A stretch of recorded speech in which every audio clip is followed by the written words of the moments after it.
you for saying yes to be part of the Heroes Online Summit.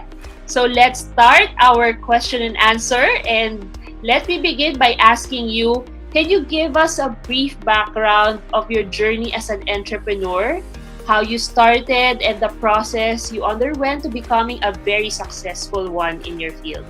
Well, I guess just like most of the people who started their career, started mine as an employee. So from college, I went into employment in a government agency, and luckily during that time, this was just a starting government institution, and that's the institution called Pag-ibig Fund. So I am lucky to be part of the pioneering team of Pag-ibig Fund, where I became part of the Public Affairs Department. I started as a casual employee because I'm fresh from college without any government, but without any civil service eligibility, so I have to start from the bottom, casual. But I like the job because it's customer service, public assistance, and information about a very good concept like Pag-ibig, which is a savings program and at the same time a housing program. So I enjoyed my work. I was inspired to do my best until I went into climbing the corporate ladder. So I became an information chief, then assistant manager. Then I was so happy to become the public affairs manager. So I stayed for 10 years, and I thought I would be retiring there because it was a very good job, satisfying, fulfilling, and I was doing a good service to the public because it's government service. We all know at a certain point you would need to augment your income when you have a growing family. So I thought of exploring other opportunities. And during that time, I really wanted to go into business. But as we all know, when you go into business, there are a lot of considerations. And one of them is, of course, what business you're going into that would make you successful. Number two, the capital that you would entail in putting up a business. And of course, your appetite for risk. These are the three major considerations in my thinking of going to business. What business to go to, where will I get the money, I'm just a government employee, and my fear of risk. So I got delayed in my decision, so I stayed on as an employee until I bumped onto some friends. I met some people in the real estate selling business who enticed me to go into selling. For them, it's the best way to get started of augmenting your income. And when I went into real estate selling, I got introduced into a concept where they're saying real estate selling is a form of entrepreneurship. So that made me leave my government job and started doing part-time real estate selling in a real estate company. Then again, I enjoyed the job because it was an opportunity to meet and talk to a lot of people with different backgrounds. And I enjoyed the process of convincing or influencing people to make investments in real estate properties. But from that time, I considered it my business. So it was there that I conceptualized the business discipline called Salespreneurship, because I started as a seller, as a salesman, but I inculcated in my mind the principles of entrepreneurship. So, kaya tawag ko sa sarili ko during that time, Negosyente. Tingin ko meron akong pusong ahente na gustong magserbisyo sa aking mga clients, mga home buyers, yung gusto kong makipag-usap sa kanila, exploring the beauty of investing in real estate. But at the same time, I had the utak negosyante. So I was an ahente, pero I was using the utak negosyante. Kaya I called myself Negosyente. And from being a real estate negosyante na ahenteng utak negosyante, I did all the things that should be done to become successful. I met a lot of people, I served a lot of people, and of course, I made them happy with my customer service. And I guess that paved the way to putting up my own real estate business. So from negosyante to a real negosyante in the field of real estate. So in 2006, I put up my own business, my company called Green Circle Realty. So I am so happy to announce that this year, specifically last July, we've celebrated our 14th anniversary as a real estate marketing company, continuously providing affordable quality homes to our Filipino workers. Wow! Congratulations, Sir Billy! 14 years! Wow! That's really a milestone for a company like you, no? Na nag-start ka sa pagiging ahente nga, and then now you have a big company. How many people are you managing right now? So right now, we started with 12 in 2006. We're now managing a group of hundreds, no? Hundreds of sales people led by 8 sales directors. So from 12, we grew dramatically through the concept of salespreneurship, which I introduced in the company. So everyone in the company, whatever the sales position they have the mindset of a salespreneur. Just like what I started, I simply shared it with them. So that's why today, they fondly call me the master salespreneur, because from me as an individual salespreneur, I was able to encourage, nurture my people as their own salespreneurs. So right now, they're passing it on also to the people that they're managing. So the salespreneurship concept is spreading, and I'm so happy for that. Wow. So the salespreneur concept is not really for real estate lang. So it can Yes. apply to different types of industries, right? Yes, it just happened that I am in the real estate selling business, but basically, salespreneurship is open to different industries. As long as you're doing selling, as long as you have a good product, you would want to market it successfully, and you want to manage your resources, your selling business just like a real business, you have the potential to become a successful salespreneur. So it's open to everyone. So I'm so happy to share that to everyone. Wow, that's a great idea na pwede nating makuha from Sir Billy. So my next question for you is, who is your hero that inspired or influenced you to become an entrepreneur? Well, I don't really have a specific hero, but I read a lot.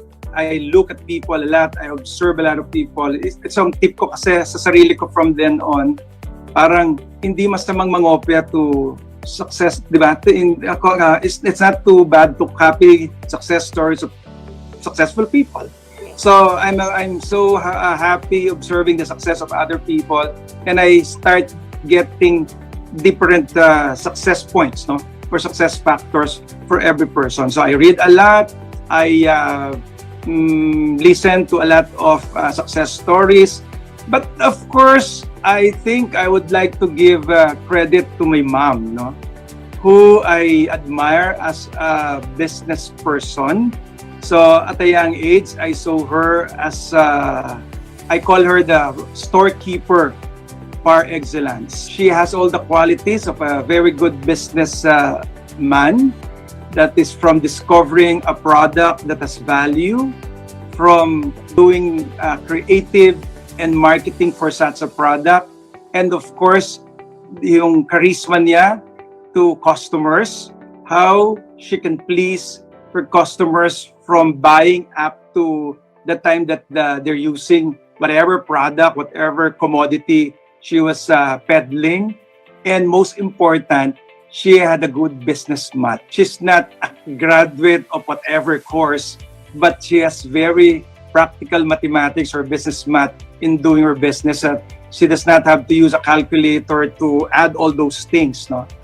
And of course, the Uido type of managing business, and based on experience, she was really the epitome of a good businessman. So I guess I got an inspiration from that, because at a young age, I was able to witness that in action. All the basics of entrepreneurship that I am using now, all I got from my mom. Wow. May pinagmanahan pala. Sa tingin ko. At maganda yon na minana ko sa aking nanay, no? Thank you for sharing that, Sir Billy. What's the best thing about being an entrepreneur? Being an entrepreneur, I guess one word, if I would think of one word, freedom. And for most people, of course, they would equate freedom to financial freedom because when you are an entrepreneur, you dictate your business. You dictate your sales, you dictate your revenues, you dictate your profit, and eventually you dictate your income. So that means you have the freedom to earn the money that you want because you are your own boss. You are the captain of your own flagship. So I guess that is the most practical objective of people who go people who go into business. But another concept of freedom that I would like to talk about in entrepreneurship is the time freedom. So because when you're employed, you're really tied up with your company because you have a boss, you have a time card, you have specific obligations in the company that you have to abide by. When you are a businessman and you own the business, you take care of your own time. You manage your own time. You manage your own self based on the time that you would put into it. And by being an entrepreneur, the more important part is while doing business, you can do the things that you love most also. So I always believe that a good businessman is someone who can do his business successfully, but he also has the time to do the other more important things in his life. So basically, it's work-life balance. So I guess by being an entrepreneur, your freedom to balance your work with your other important things in life is more possible. That's why time freedom is very important for every entrepreneur. And I hope all entrepreneurs will use time freedom in a better way. Yes. I will let us not fall into the trap of using all our time because we're free to use our time to our business, neglecting other important facets of our life. So for me, time freedom is work-life balance where you are not just successful, but you are also happy about your success and with the people you're working with. And of course, the other freedom that I'm talking about in entrepreneurship is your freedom of expression. I'm sure all of us would like to express ourselves freely, creatively, proactively. So as an entrepreneur, I guess that would be the best vehicle. That would be the best opportunity to express your creativity and all the things that you want to happen because you own the business. You set directions for it and you know your objectives. So your freedom to express, that is something that could always make you happy, that could always make you fulfilled as you go through your business. So when you express yourself freely and you are enjoying what you're doing, it's not work anymore, right? Yes. So yung passion mo, you have turned it into a profession, which is your business. So maganda yung Yes. sinabi ni Sir Billy because sabi niya, yung expression, time, and money, you're able to achieve that when you're in business. So yung mga Yes. listeners natin na wala sa business pa yan, mag-business na rin kayo. Okay? So Sir Billy, my next question for you is, what is your definition of being a hero? Wow, mabigat, no? Hero. Well, as we all know, the generic definition of hero is being noble, being brave or courageous in whatever you do. But I guess in the modern day definition of hero is any person who can do something to convince them that this too shall pass. So by offering our services to them, like what we're doing right now, this type of summit, these are the things that I consider heroic, Janice. So while other people are getting depressed, remains to be confused, or remains dormant by doing nothing, we are here doing something to really uplift the spirit of our mga kababayans, no? And for every person that we are able to influence to go into something proactive, to do something positive, I consider that a simple heroic deed. And I guess that has a lot of impact, di ba? So, yung makumbinsi lang natin, yung mga kababayan natin na, oy, kaya natin to, sama-sama tayo, magtulong-tulong tayo, itong challenges na to, mawawala din, di ba? Lagi nating sinasabi, tough times will never last, but tough people will do. So we just need our mental toughness, di ba? We just need creativity, we just need flexibility, and of course, adaptability. So faith in God, tapos focus action, tapos let's get our acts together, tulong-tulong tayo, bayanihan spirit. So pag yun, tuloy-tuloy nating nakumbinsi mga kababayan natin during these difficult times, we are all considered heroes. That's true. So, kaya yun yung reason why we are having this Heroes Online Summit, because we want to bless more people so that they can be the hero that they are meant to be in their own field. So, and congratulations for this, Janice. Congratulations for doing this Summit Heroes. It's something that would really inspire a lot of people. So, thank you for initiating such worthy activity. Thank you very much then for saying yes to this. Okay. So, Sir Billy, I'm interested because you're from real estate, diba? And most people nowadays, they have this mindset na, oh, medyo dihado or mahirap ang real estate ngayon because usually, diba, field yan.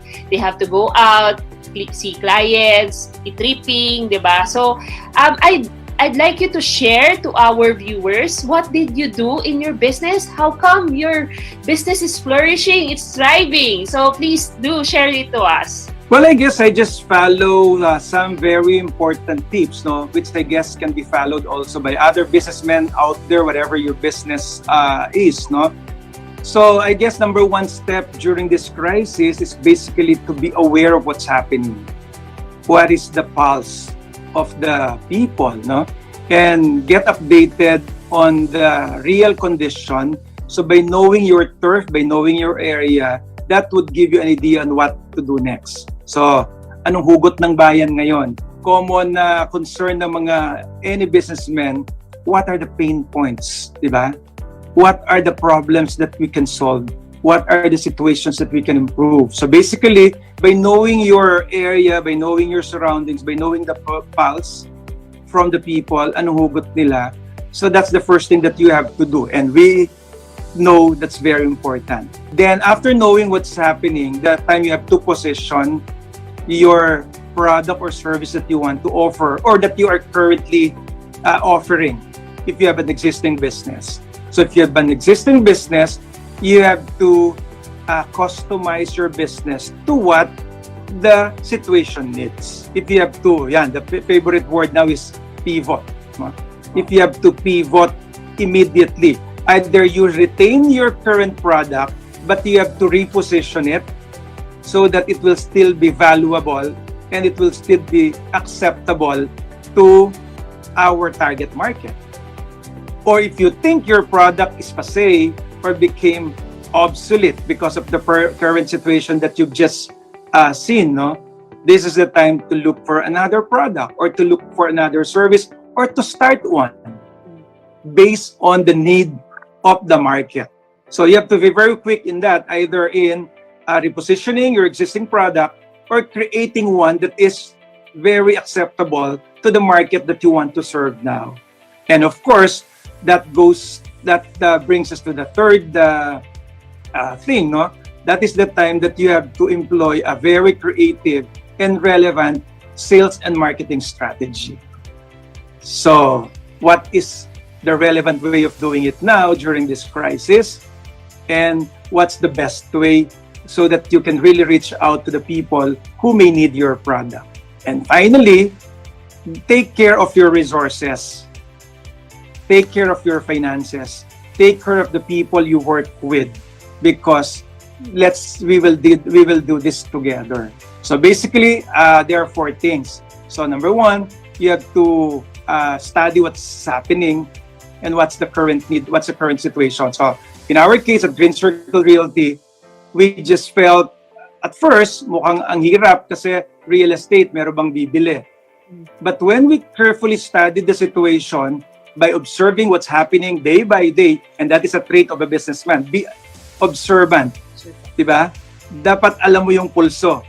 Open your mind, open your eyes, open your ears on what's happening.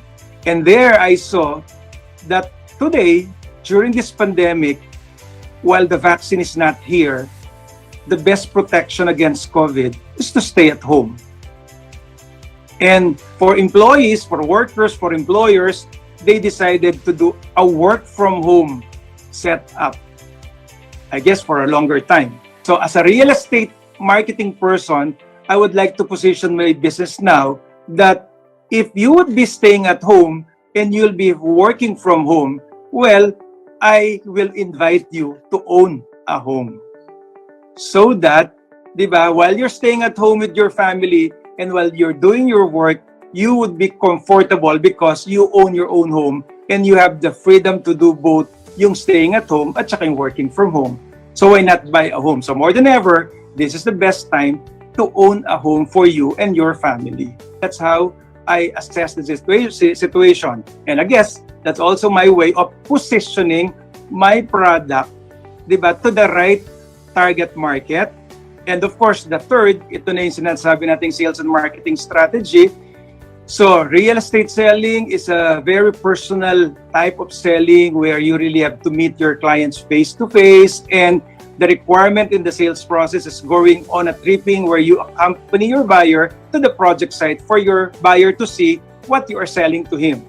So at this point, that might be impossible or too risky to do because of the COVID, no? From then on, during the first few weeks of the COVID, I talked to all our salespeople to think of a strategy. I don't want you to take risks just to make sales, but I just don't want you kumbaga, maging dormant lang, maging unproductive because we are all afraid. So I guess there's a way of doing it that we can sell without being put into some risk. And that's where we thought of, why not do selling without tripping? At first, it was too difficult to think about how can we do that. For years, we've been doing selling without tripping. So we thought of some ideas on how to do it, and that of course gave birth to what we call the virtual presentations today. So where we make presentations using virtual presentations for the house that we are selling, giving them a virtual tour of the subdivision, and we even went to the extent of giving them a virtual tour from the meeting place where we usually pick them up, the tour along the way, the things that they will pass through, no, in going to the place. So it's a complete virtual presentation as if we're doing it face-to-face with them. And so far, 80% of our sales now are being made by virtual presentations. So in a way, I can consider that we were successful in doing that strategy. Of course, the other strategy there is we are now a friend of technology. Those who used to do it on face-to-face, or yung personal selling, yung we really have to go to our clients to make presentations. Today, we've mastered the art of doing sales presentation through Zoom meetings, through social media, through other forms of online platforms. And it's very effective at this point. And that brings me to the fourth aspect, no? Ito na yung resource and finance management natin. So we know today is a technology-oriented way of selling. So we can allocate siguro our budget into technology. And of course, we have to manage a network of people that we can train in terms of sales. And this time we can train in terms of technology. And we have to go to our business math. Money is really difficult at this point. But if you manage your finances properly, that can be handled. So financial literacy is not about the bigness or the smallness of your money, but it's really your ability to manage whatever amount you have right now. That makes us very successful at this point.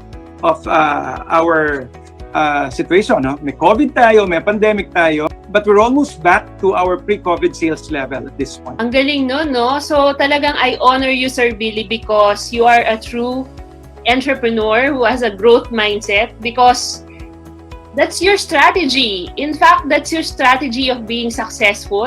And look at you here, you're sharing it to the whole world so that you can also bless other people and they can also use that same kind of strategy.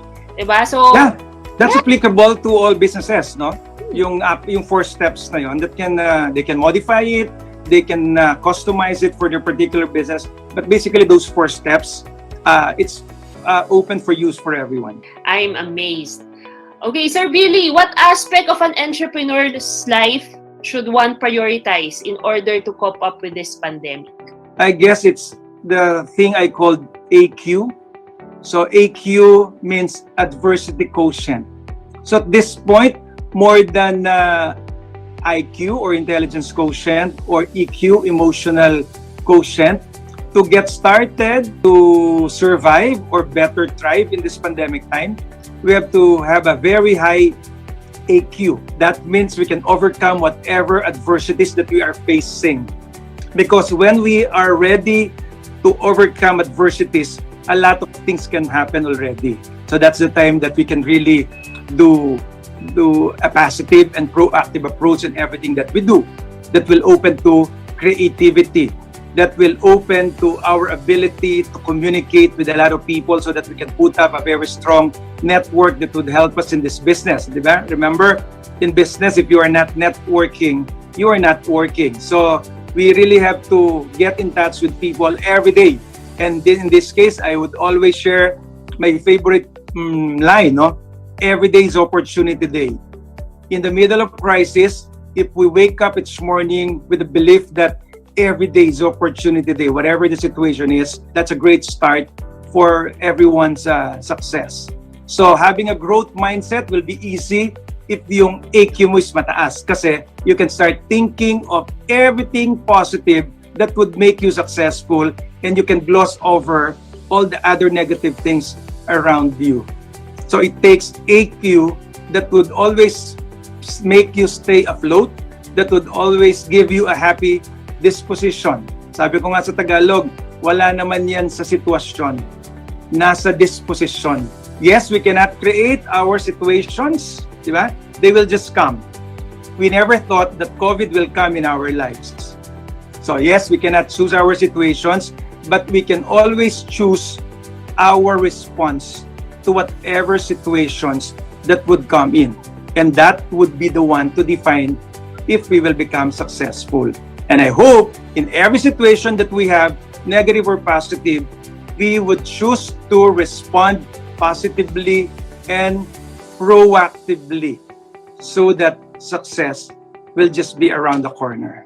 I picked up a lot of wisdom from there, no? So our viewers, please, I hope you're taking down notes because this is really gold mine, di ba? Ang dami nyo na pong shinare, but any final message so that we can help them uplift themselves during these trying times? And as a parting word, I would share my favorite inspiring thoughts that I, again, concocted through an acronym, no? So sana matandaan ng lahat because ito talagang pwedeng magbigay sa atin ng magandang future, even this challenging times. No? I am inviting everyone to rise and soar during and after this pandemic. Remember, this too shall pass. So let us rise and soar.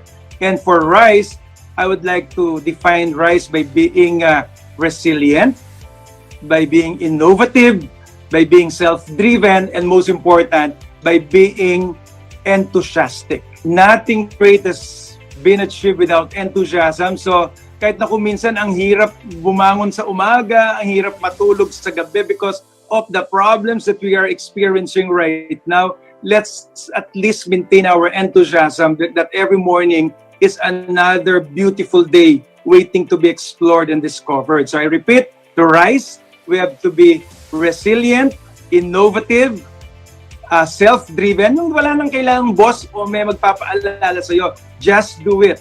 And of course, enthusiastic. And we can soar higher during this time. Kahit na mukhang imposible. But diba, sabi nga nila, to think is to create. What we visualize, we will realize. We simply become what we think about. So let's soar high, even in the middle of this pandemic.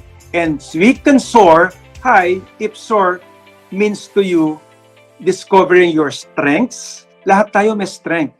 And this is the best time to discover our inner strengths and bring it to the fore so that we can be successful.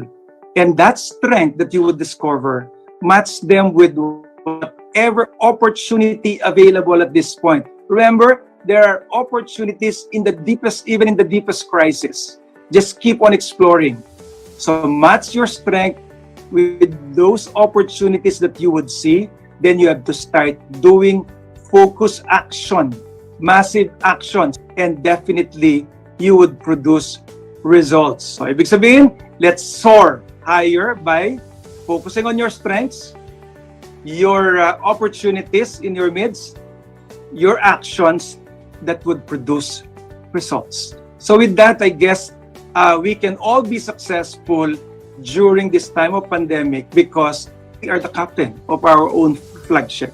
And with God's guidance, how can we fail? Yes, indeed. I believe in that. We can never fail with those things that you have shared to us, Sir Billy. Grabe, ang bilis ng oras. I learned a lot from you. I pick up some notes and hopefully I'll be able to apply this as well in my business. Sir Billy, I give you this opportunity to invite all our viewers for anything, any program that you have. Okay, so yung pong bitin, no, dito sa ating discussion kasi may kilang yung oras natin. You can always learn the benefits of salespreneurship by subscribing to our YouTube channel, The Master Salespreneur. So doon po may compilation ng mga talks namin tungkol sa salespreneurship. So if you want to become a successful salespreneur, just subscribe to the Master Salespreneur YouTube channel. And for those who would want to put into action the principles of salespreneurship that we are talking about, we are welcoming everyone to a free coaching, to a free seminar at Green Circle Realty. We do it every Thursday, 10 o'clock a.m. to 12 noon. So if you are enterprising and if you want something productive during this pandemic, you are more than welcome to join our free coaching and free orientation sessions on how to become a very successful real estate salespreneur in the middle of pandemic. Libre po yan at yan ay tulong namin sa lahat ng gustong umasenso sa panahon natin ngayon. Again, Janice, maraming salamat for making me part of this noble project called H.E.R.O.E.S Summit. May God bless you. Keep safe and stay healthy so that you can serve more people during this time. Thank you very much. Wow, thank you. A round of applause for Sir Billy. Virtual applause.